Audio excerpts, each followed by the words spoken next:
they want to apologize. But your energy is setting the tone right now. And you don't care. Yeah, you don't care. And baby, that's what's killing them. Not the breakup, not the distance, not even the silence itself. It's the fact that you don't care anymore. And they can feel it. They can feel it. And it's eating them alive from the inside out. You are shocking them right now. Yeah, you are shocking them right now. You didn't even do anything on purpose. You just kept living, and that alone is shocking the life out of somebody who thought they had time. And your silence, that silence you are not even thinking about, that silence is deafening. It's louder than anything you could have screamed at them. It's louder than any argument, any accusation, any tears. Your silence is the loudest sound in their world right now, and they don't know what to do with it because they build their whole identity around being able to read you, being able to get a reaction out of you. And now there is nothing, just quiet. And quiet is destroying them. Let me paint you a picture that's going to land different than anything you've heard before. Imagine a ship lost in sea in a violent storm, desperately calling for a lighthouse or another ship to guide them. They are screaming into the radio, expecting a response, a fight, or even a signal, a light, or even a signal of distress. But all they get is static, total calm radio silence. The concept of radio silence hits hard, because it's so deeply relatable. It's not just not talking. It's the intentional cutoff of communication. What you don't care. What you don't care, you stop being the lighthouse that reacts to their storm. Your energy becomes a flat line in our culture, obsessed with instant feedback and emotional reaction. Your lack of a reaction creates a vacuum. It forces the other person to face the noise of their own guilt and actions, because you are no longer there to absorb or reflect their drama. It's deafening because it's the only thing they cannot control. Your silence is not just a lack of words. It's a boundary they never saw coming.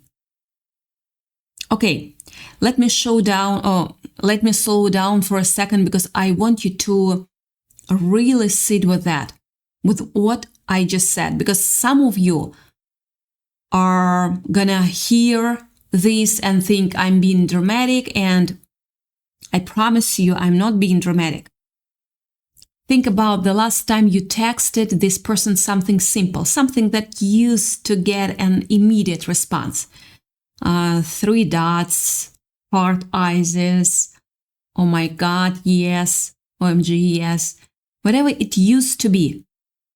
And now you send it, if you even send it anymore, and there is nothing. Or maybe you don't even send anything anymore. Maybe you just live your life now, and that's the part they cannot wrap their head around. You are not punishing them. You are not doing this on purpose. No aggressiveness. No, you are just over it. And over it hits different than angry. Angry, they can work with it. Angry means you still feel something. But over it means you checked out completely, and there is no door to knock on anymore because you already walked out and locked it behind you without even looking back to see if they were watching. Yeah. They were prepared for your answer, but they were not prepared for your indifference. Yeah. And that indifference is what's truly breaking them. I need you to know, whoever's out here feeling like you did something wrong by moving on, whoever's feeling guilty because you are not chasing this person down for closure, you didn't do anything wrong. You are allowed to be done. You are allowed to feel nothing where you used to feel everything. That's not coldness. Yeah, that's not coldness at all. That's your nervous system finally getting the memo that's safe to stop bracing for impact every time your phone lights up. You spent months, maybe years, glitching every time a notification came through, wondering if it was them, wondering what mood they'd be in, wondering if today was the day they'd finally show up the way you needed them to.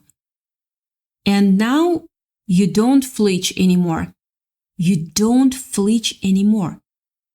And that's not you being mean. That's you being free. Yeah, free. You've stopped playing the game, and now they are left holding all the pieces. When you stop reacting, you stop being a character in their drama. You became the author of your own story instead. So let's talk about what's actually going on with this person. Because there is a whole storm happening on their side that you cannot see, and honestly, you probably don't want to see it. But I'm gonna walk you through it anyway, because you deserve to understand exactly what your piece has done to somebody who didn't respect it while they had it. This is somebody who is sitting somewhere right now, maybe in their car, maybe on the bathroom floor, maybe staring at the ceiling at 2 in the morning, and replaying every single moment they had the chance to choose you and don't. And here is where it gets uncomfortable for them. Because, and I'm not saying it just to be mean, no. Because it's not one big moment. It's 100 small ones. It's the time they didn't answer when you needed them to. It's the time they made you feel like you were too much for wanting basic consistency. It's the time they chose their pride over your feelings, over and over, until you finally stopped asking them to choose at all.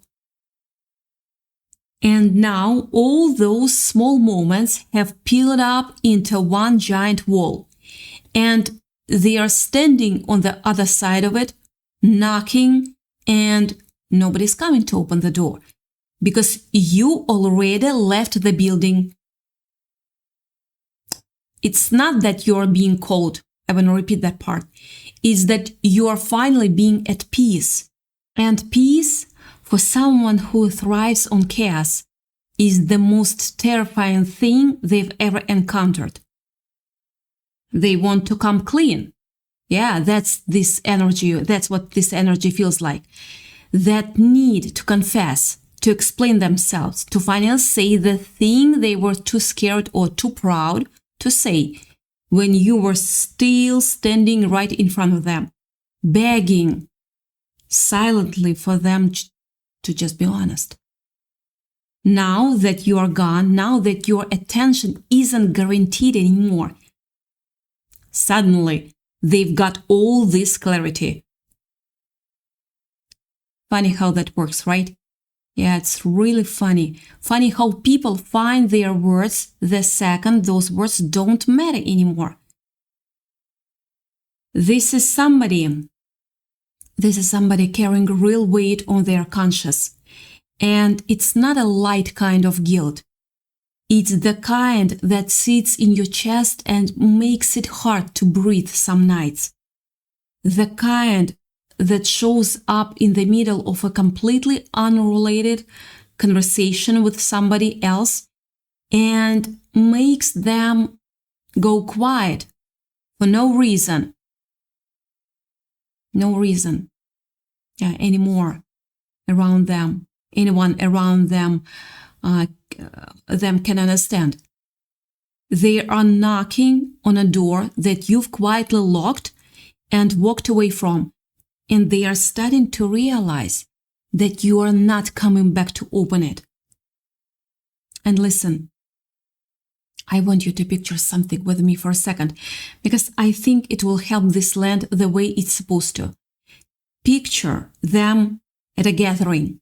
Doesn't matter what kind. Could be a barbecue, could be a work thing, could be a sitting at a bar with friends. Everybody's laughing, the night's going fine, and then somebody says something completely unrelated to you. Maybe a song comes on, maybe somebody mentions a place you two used to go, and just like that, this person goes somewhere else in the head. Their face doesn't change much.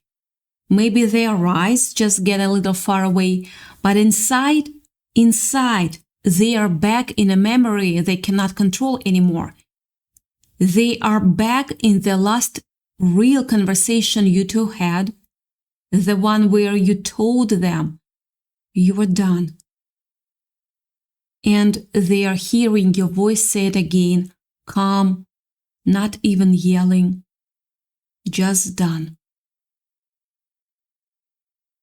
And that calm is what haunts them more than any argument ever could, because you can argue with anger.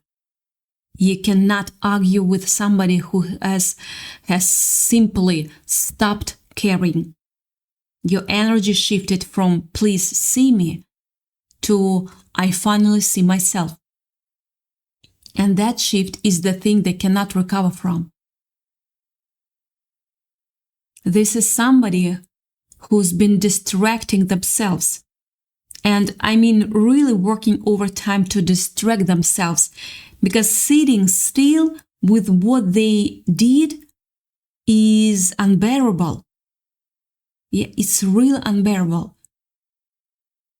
Some of them are staying busy with work, throwing themselves into projects that don't matter, just to avoid the quiet where your absence lives.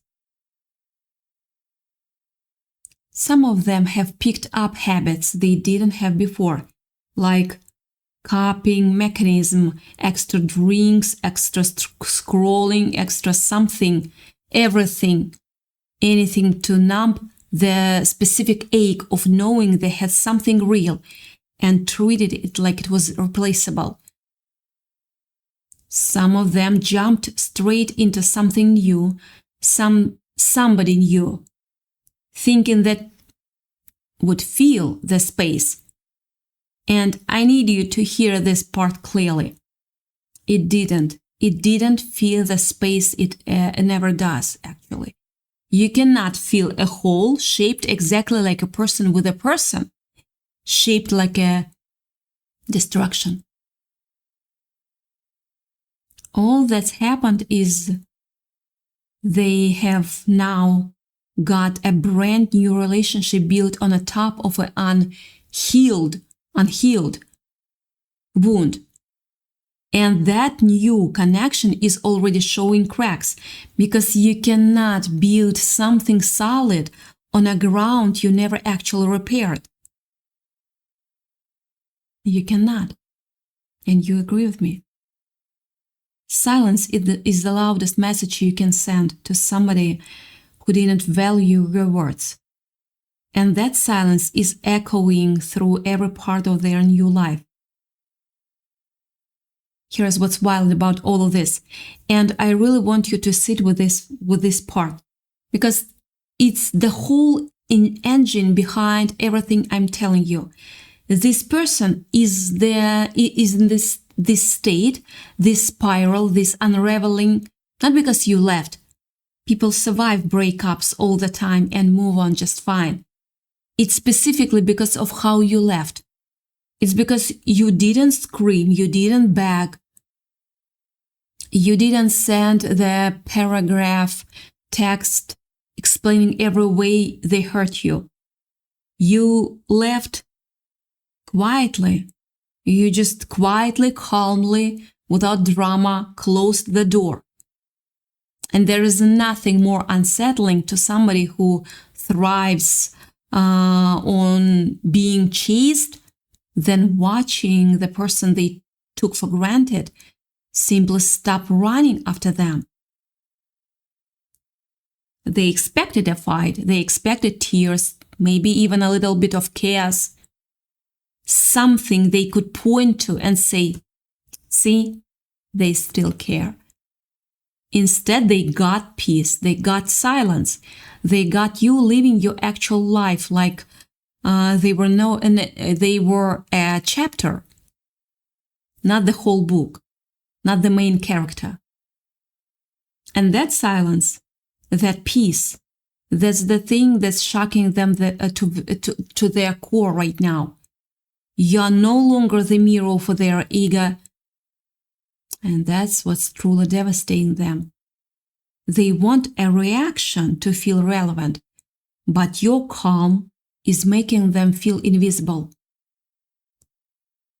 I want to be real with you about something else too, because this is the part people don't like to admit. A lot of the reason this person mistreated you in the first place has nothing to do with you specifically. It has to do with old wounds they never dealt with, patterns they picked up long before they ever met you from relationship or situation way back that taught them love was something you had to earn, something that could be taken away without warning, something you couldn't truly, fully trust. And when you showed up being consistent, being genuine, actually showing them real care without conditions attached, it didn't feel comforting for them the way it should have. It felt terrifying because if love could be that easy, that steady, then it also meant they had no idea what to do with it. People who grew up bracing for disappointment do not know how to sit still in something good. They poke holes in it, they test it, they push it away before it can prove them right by living on its own. And that's exactly what happened here. You gave them something real, and instead of receiving it, they sabotaged it, because deep down they didn't believe they deserved to keep it. The old you would have fought. The new you is just doesn't see the point anymore. So now here we are. You've healed. Let that sink for a second. Because it's true even if you don't fully feel it yet, some days. You have healed and you're actively healing, which counts just as much. You are building and built a life that doesn't revolve around waiting for a text back. You've got your own rhythm right now, your own peace, your own vision of a Tuesday that doesn't involve wondering what mood somebody else woke up in. and on their side of things. Everything is falling apart in slow motion. Not in one big dramatic collapse, but in small ways that adds up. Arguments in their new situationship that keep circling back to things that have nothing to do with the actual argument. Money stress that seems to have shown up out of nowhere. Friends who are getting tired of hearing the same story on repeat. A general sense, even if they cannot name it, that something in their life got knocked off its foundation the day you stopped being available to them. And nothing since has quite lined back up. You've moved from the waiting room of their life into the main stage of yours, and they are realizing that losing you wasn't a threat. It's now their reality. They manifested this. I don't mean that in some mystical way. I mean it plainly. They create this outcome with their own choices, one decision at a time. And now they are living inside the consequences of a life they built by pushing away the one steady thing they had. And the cruelest part, the part that really sits heavy, is that they know it. Late at night, when the noise dies down and the distractions stop working, they know exactly what they did and exactly who they did to it. And that knowledge doesn't go away just because they are trying to numb it with somebody new or something new. It's still there. In the morning, it's still there when a familiar song comes on.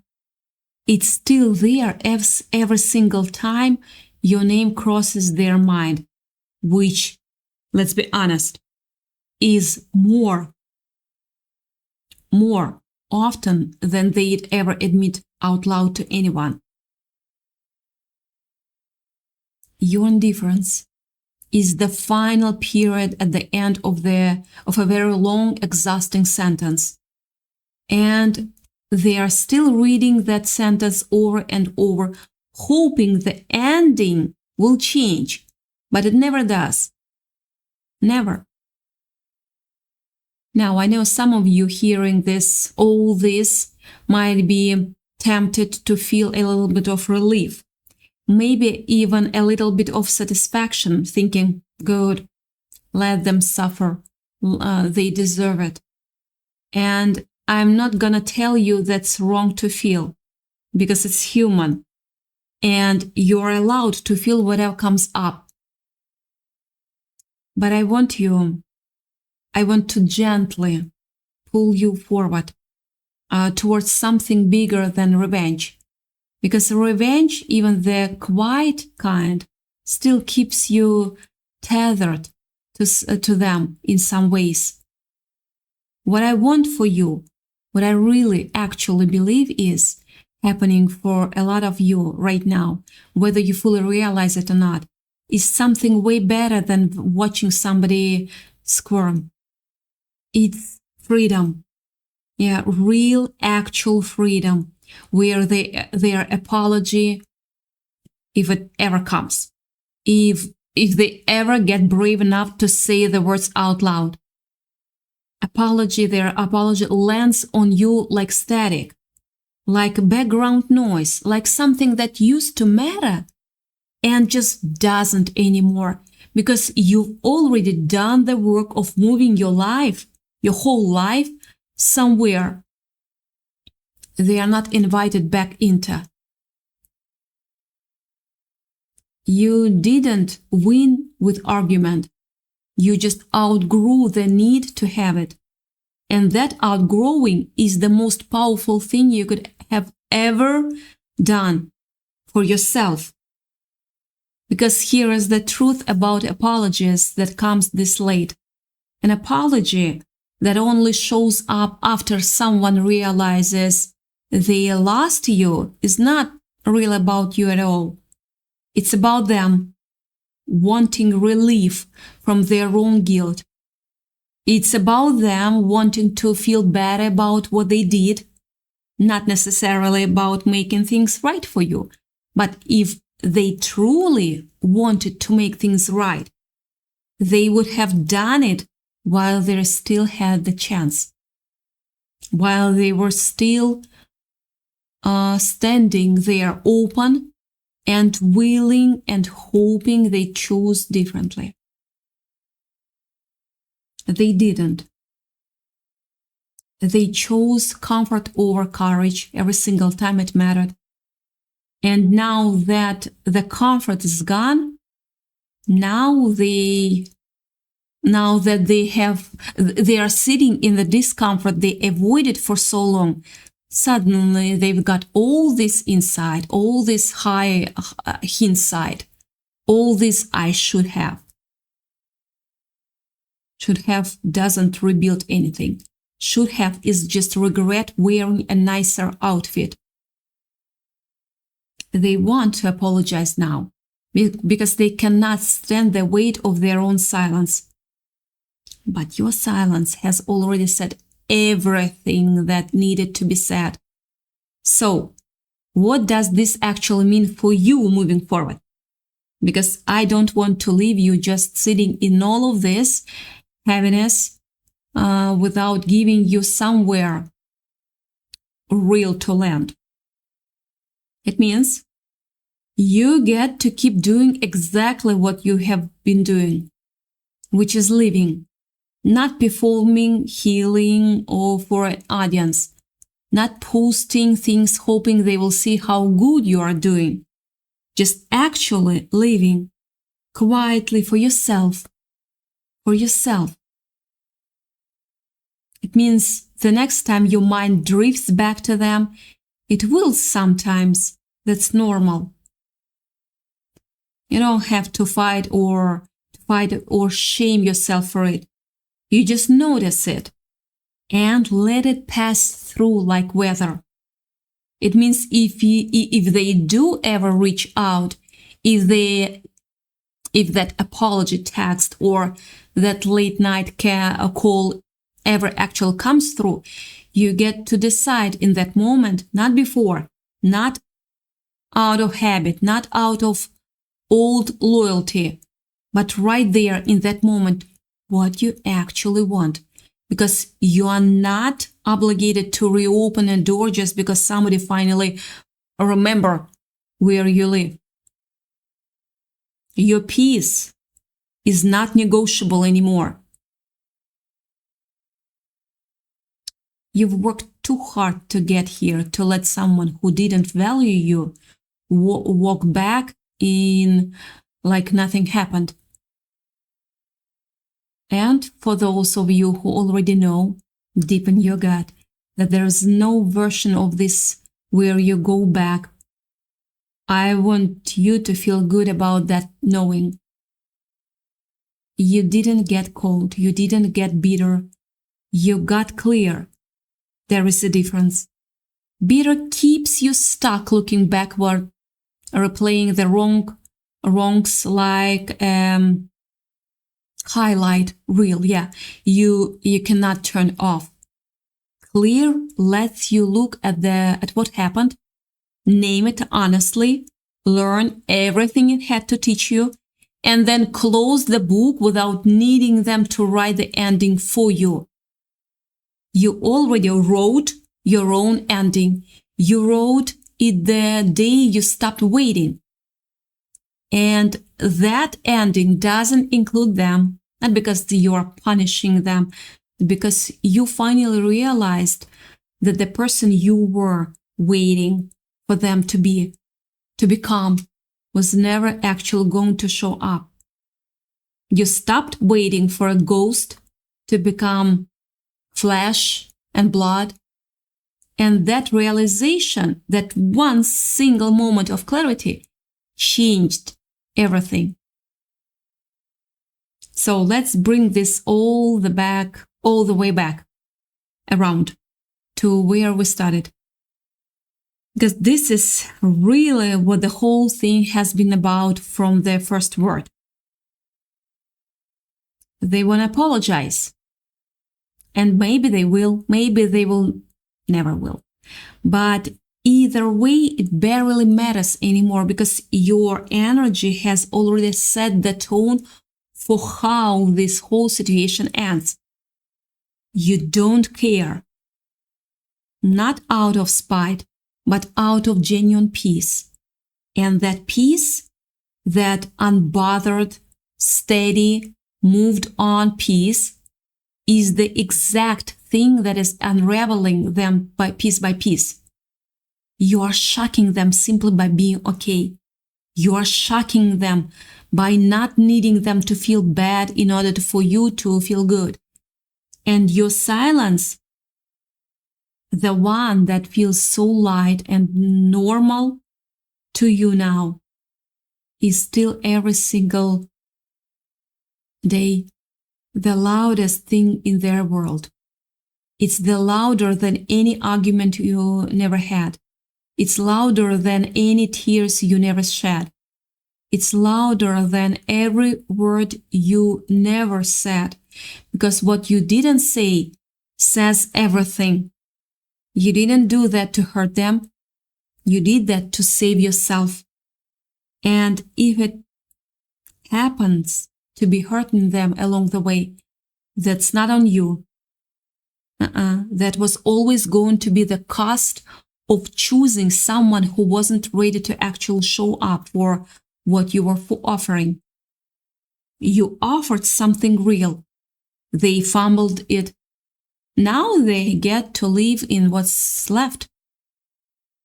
And you get to keep walking forward into whatever's next, lighter, clearer, and finally at peace with a silence that used to feel like punishment and now just feels like home.